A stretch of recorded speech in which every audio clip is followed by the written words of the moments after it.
we have a special guest here, Chris Canfield, who's been here entrenched in Santa Clarita for quite some time, and he is a magician, actually a Magic Castle magician. Yeah, that's right. That's right. And you are here because you are bringing your show to the Main. That's right. Right down the block. Just a couple doors away from here. Yeah, that's right. So I'm doing a show on Friday called The Games We Play, which is all about games and the importance of play in our lives. I grew up in a game store in the western suburbs of Chicago in the 80s and 90s, and I thought it'd be an amazing thing to kind of honor my parents' memory by combining all the skills that I have of magic and theater and performance into a show all about games and the importance of play in our lives. So you grew up with Pac-Man still a hot item. I did, yeah. You know, I think the first computer I had was an Apple II when I was about 4 years old. My dad brought that home, and then we had the Ataris, the Nintendos, all those things. But the game store that I grew up in was not an electronic games. It was only traditional games, so board games, jigsaw puzzles, chess sets, that kind of thing. And then what converted you to becoming a magician? That's a good story. So my father was an amateur magician in Chicago when he was growing up in the 50s and the 60s, and he got to actually meet some of the really local famous magicians in town. And so when I was born, he was always kind of fiddling with little magic things with cards and coins. So it was always something that was just there for me. I didn't have that magic bug. It was just another thing that we kind of did. So it's always been there in my life. So who inspired you in terms of magic? Sure. Well, definitely my father, but he did take me to go see David Copperfield when I was a kid, when I think I was like 9 years old. Another really famous magician named Doug Henning. He was another guy that I remember watching on TV, and he took me to see too. So that was the primary influence. And then probably about 15 years ago, I stumbled upon this. I'm a single-handed magician, which is a pretty rare talent in this world. There's only a couple of us in the world, and there have only been a few of us. And there was a guy named Rene Lavande who was a magician in the well, I guess at this point the 20th century. he passed away just a few years ago, but he was a single-handed magician, and he was considered one of the greatest close-up magicians of all time, an amazing storyteller. And when I stumbled on him, it was like my whole world opened up. We, back in the 70s, I was doing interviews on one of the LA stations, and a hot person at the time, celebrity, was a guy named Uri Geller. Yep. His shtick was that he would have someone else touch a spoon, and the spoon would bend. That's right. He did that up at the radio station in front of all of us with one of our employees. Wow. And we couldn't believe it. And then a couple years later, it turned out he was a magician, and he couldn't really bend spoons. Well, so yeah, that's a good point, and yeah, he's come clean about a lot of what he's been doing. So that's a good point to raise. The show that I'm doing called the Games We Play, all about games.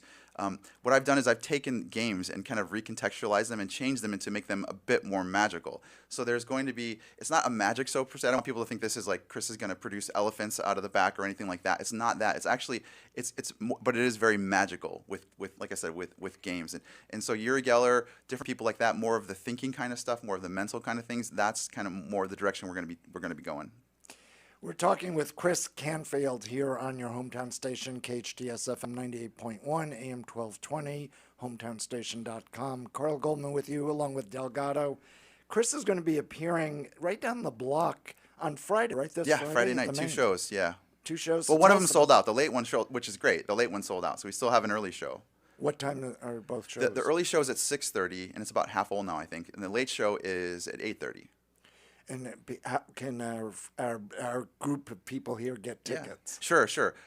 You can go to eventbrite.com and search for games and magic, and I'm sure it'll pop up, or my name, Chris Canfield. Or you can go to thegamesweplayshow.com. It's all one word, thegamesweplayshow.com, and then there's a link there for tickets too. I've been to the Magic Castle a couple of times. Delgado, have you been? I have not. No, unfortunately, no. I haven't been invited, or I haven't. I'm officially inviting you right now. There you go. Fantastic. There it It's is. an experience. Well, tell us about the Magic Castle for those who haven't been there. That like is Delgado. Yeah, it's considered the Carnegie Hall of Magic. It is the magical, I guess, center of the planet right now. I mean, magicians from all around the world want to come and perform there. And it's a private club. You have to be invited, as you mentioned. You have to be invited, which you now are, and you both are. Fantastic. You have to be invited to come to the club, know a member, and they'll get you in. and then you can have, it's a nice dinner, eating of dinner and shows. And I think there are 5 or 6 showrooms. There are bars with magic. It's just it's an endless evening of entertainment. People, when you first go there, it's like a maze. You get lost. People don't know where left and up and down, left and right, up and down is. But it's world-class magic, and I've been honored to perform there a bunch of times.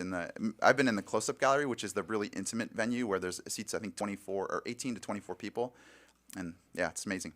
Take us back to the first time you performed there. Perform there, okay.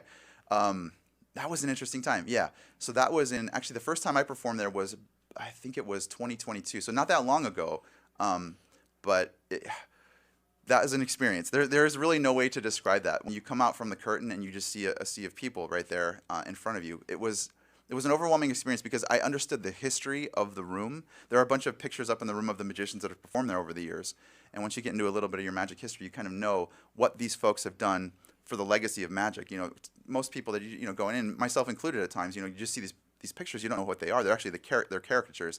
But as you learn, you're like, oh my gosh, this person invented this thing, and they're so commonplace now. So just understanding the history behind it and the gravity of the situation, I was like, wow, this is an honor. It's an honor and a privilege, honestly, to be able to perform there. Yeah, and you talk about the history, and obviously magicians have been a long-standing act. Yeah. But I read that you've been on Penn Teller's Fool Us, speaking of history. How was that experience? Yeah. You mentioned, going out in front of an audience, right. But how is it going out in front of Penn Teller, one of the legendary acts? Sure. They've seen everything, right? And that show is called Fool Us. You're not necessarily there to fool them. I mean, that's a great bonus. But you're just there to do a really good performance. And I'll just say the production of that and the cast and crew are absolutely phenomenal. They want to. It's probably the best show. It's considered the best show for magic ever in the history of television, because the whole entire point of that show is just to make you show you in your best light, to show who you are, and give you the opportunity to really tell your story and do your performance. It's amazing. Now, question: did you fool Penn Teller? You have to go and watch. You have to go Google it and watch me on YouTube. Yeah. Probably the most famous of the magicians, really, he was an escape artist, was Houdini. That's right. He was the first. He was, yeah. Yeah, he was. And when I was a kid, I remember this.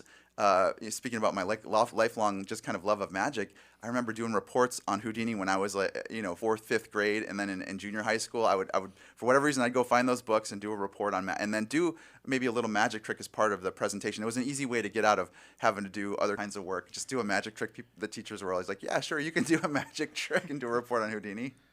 It was great. Yeah, the history of Houdini. Houdini really led the way back in the vaudeville days. He did. Of moving magicians up to a whole another level. He did. Yeah. He was great. He was the most famous, like you said, the most famous magician at the time.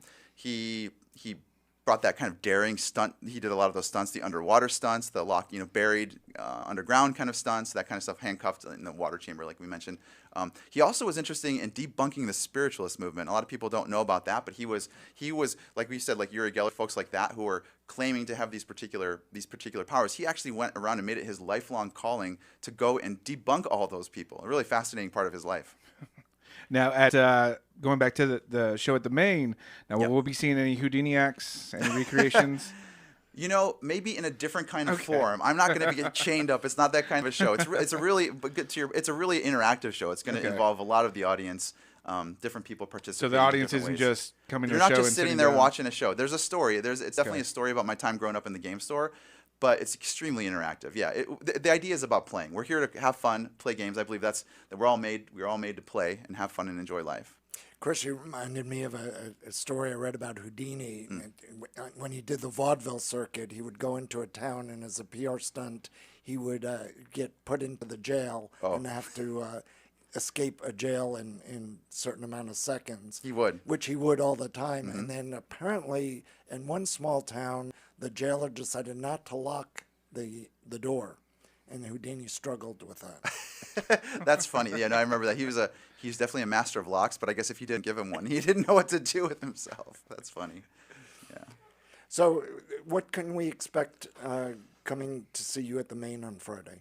Yeah. Well, you're going to, like I said, it's not a traditional magic show. It's really a theatrical performance that I put everything I have into.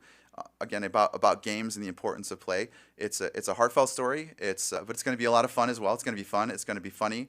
But I hope it does impact you in some ways and helps kind of reignite that childhood we have, that child we have in all of us, the desire to play and connect with each other. Well, Chris Canfield is the guest we have today who will be appearing at the Main on Friday. You can get tickets by... Yeah, you can go to eventbrite.com and search for games or Chris Games or Magic Games, Chris, all those things, Canfield. Thegamesweplay.com, just as like it sounds, the gamesweplay show.com. Or if you come to the door, if there are any seats left, I'm sure we can get you in. We're talking about seats for the early show, which is at 6:30. The late show is already sold out. That's right. And congratulations. Thank you. I'm excited to perform downtown in Old Town New Hall. It's an amazing arts district, and just great to bring something down here for everyone. Well, thank you, Chris. We're going to take a short break, be back with more music, more traffic with Delgado, Carl Goldman, Chris Canfield. Please check out his show at the Main on AM 1220 KHTS FM 98.1, your hometown station.